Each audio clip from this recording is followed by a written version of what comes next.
Yeah. And so moving forward, so you're the host of this incredible treasure trove, like I said, in the show Living the Classical Life. And I remember gravitating to it almost from the very beginning because I think your first episode was with cellist Joshua Roman, who, Yeah. as a fellow cellist from Oklahoma, I was really excited to be able to see that and see his insight. Could you talk a little bit about the genesis of your show, how it came to be, how you be, came to be the host, and who kind of came up with the concept and idea overall?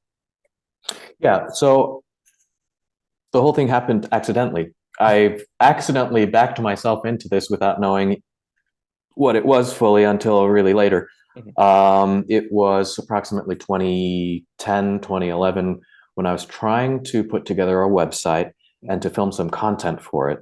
Oh, The idea was to have a little short video introducing people coming to my website to me. So I would address the camera, mhm, say some things, maybe play, hi, I'm Zsolt Bognar.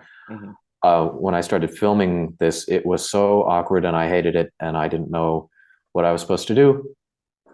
But I had grown up listening to a lot of life stories, interview shows on the radio. And in the absence of, okay, so it wasn't really working, me being on camera alone. And so we thought, well, why don't we get some of my friends and colleagues on camera with me? Why don't we just talk about what it's like to be a young musician? So that's how it started. Okay. But I got them on camera. I said, well, no one's saying anything. So what do I do now? So I had to start out the conversation. I started out by asking some people questions about how they did their musical lives. Um, and then that's how it started to take shape. And I loved the idea of asking people about their lives. Then the spotlight wasn't on me anymore. Right. And so then how many episodes in was it before you kind of realized, oh, this can be like its own entity and its own kind of baby that you Yeah. birthed? So we filmed what became the first four episodes in that way. We just had material and then we were able to repackage it. Then we did another four episodes in New York City, Mhm. where we kind of had the idea, but at that time it was called Zsolt Bognar and Friends, which is an idea I was also uncomfortable with because that wasn't why. You know, people didn't know my name. Why would they click on a show like that? Hopefully, it's about something else. Mhm. Um, in Cleveland, though, in my old apartment, I had a lot of musician colleague friends, and one of them was Daniel Trifonov, who was Oh. living two floors above me. Mhm. And so I asked him one day if he would be on the show, and so he agreed. Mhm. And after some time, we filmed him. Mhm. Yuja Wang saw that episode, and then we were in touch with her, and then she wanted to be on the show as Oh well. wow. Okay. So that was exciting because she loved it. Mhm. And she, if people go and see her episode, which I think is still our most viewed Mhm. to date, and that's of course because of her, you can see she's having so much fun with it. Yeah. Yeah. She's inventing. Uh, she's such a creative person and really supremely entertaining. And she's playing a lot. At that same time, we were also trying to film other big names. So we got Stephen Huff, who had been a friend of mine. I met him here in Cleveland. Mhm. So these were three all at the same time. Mhm. That's where it started picking Okay. up momentum. So that was the idea. But as I say, me being on camera, especially addressing the camera directly, I was for much of my life as a kid, I was super shy. Mhm. And into my adult life, it doesn't outwardly seem that I'm shy, but I think there are still elements of my personality that don't want to be in the limelight. So I've explored that with regards to stage. But then the show, I mean, this is now what, 12, 13 years later. Uh, I've just almost completed an insane summer of filming across Europe, 5 different festivals, um, 34 new episodes of the show Wow. this summer. Isn't that just crazy? Yeah. It's unbelievable. We went to all these different beautiful festivals, Mhm. like Verbier, for example. I was Right. there, didn't get to see anything because I was just indoors working so hard on filming. Maybe one day I'll go back and see these places and Yeah. experience them for You should real. film him outside or something next time. I hope so. Yeah, Yeah. that would be really good. Yeah. But I think I've kind of lost track of how many episodes we filmed. I think it's over 160, 170 Yeah. now. Yeah. Yeah. It's And it's speaking nuts. of, sorry. I never would have thought it would have gotten this far, and the show Mhm. has had various hurdles along the way, but we're going strong now. Yeah. Yeah. Um, And speaking of the Daniil Trifonov episode, because it was filmed at CIM, right? yeah, I've always wondered what room did you guys film that in? I believe this was room two. It was near 212, Mhm. but before it, it was in the long hallway. I think it was 209, maybe. Oh, It's okay. this room had Arthur Lesser's old piano in it, so it was this Oh, beautiful vintage Steinway. There's yeah. not much furniture in it. I don't know who teaches there now, but Mm, we filmed there. There was enough space. We kept the lights off, so you can see that the episode is filmed somewhat in silhouette. yeah. Um, and there was kind of a neat thing that happened that day. We were only working off of one camera, Uh-huh.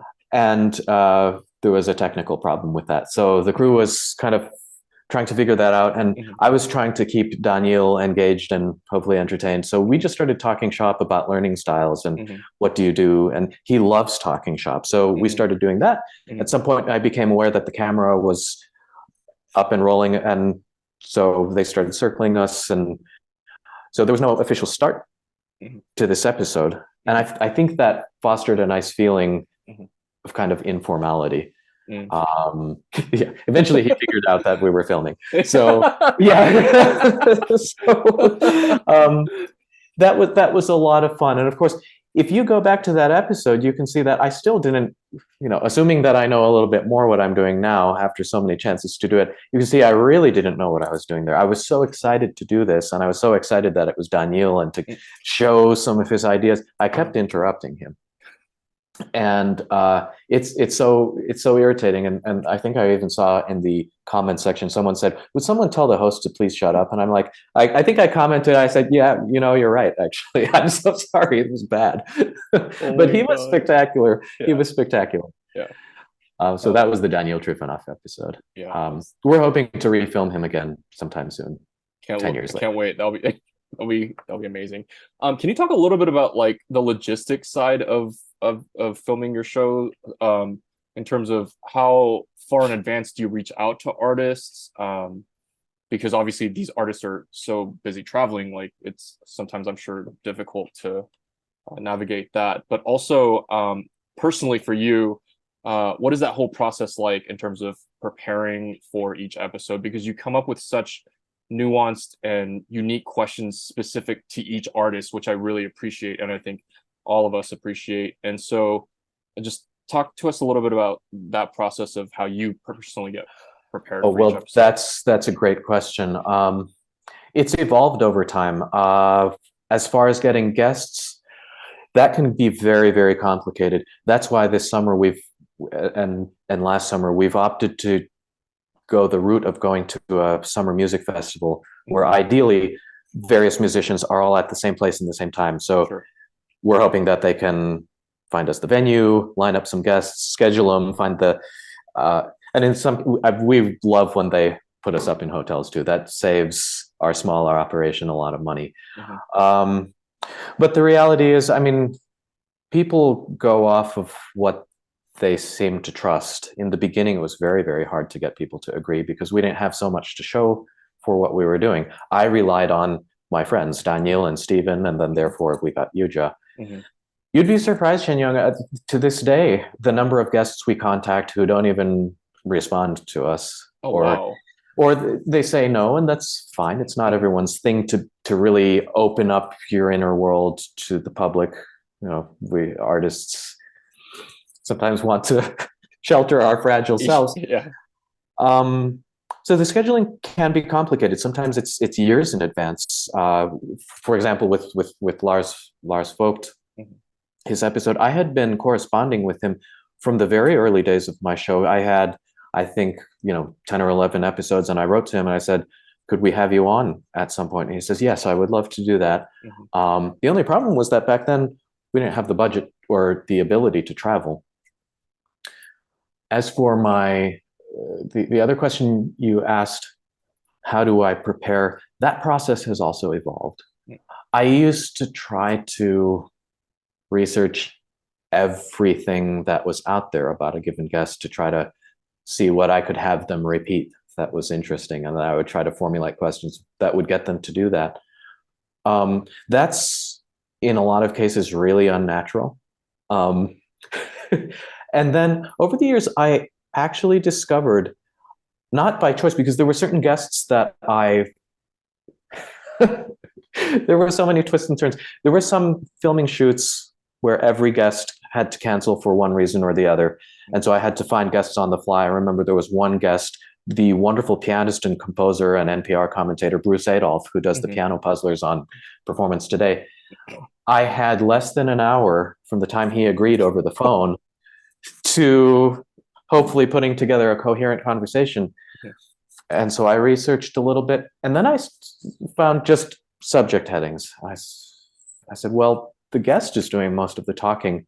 This shouldn't be all on my shoulders. Mhm. I thought that that was a really fantastic episode, only because I stood aside and let him do the talking. Mhm. The point is, I feel like huge amounts of preparation don't actually always lead to a better conversation. In fact, I think in most cases, if you try to structure it so much and you get it, you have a whole list of questions and you just try to cram them in what comes up in terms of content, Mhm. I think that gets really tedious. Sure. I think the best and most organic conversations come up with just reacting to the moment. I'm sure. I mean, I already saw you do that with Albert, which was Yeah. so fun, and I'm sure you'll find that with your hopefully many guests moving forward. Mhm. Um, I find that, back to the question of how do we get guests, word of mouth and direct recommendations go a really long way. Okay. Um, so I'm hoping that I can help you get some guests onto your fantastic show. That would be my honor and privilege. So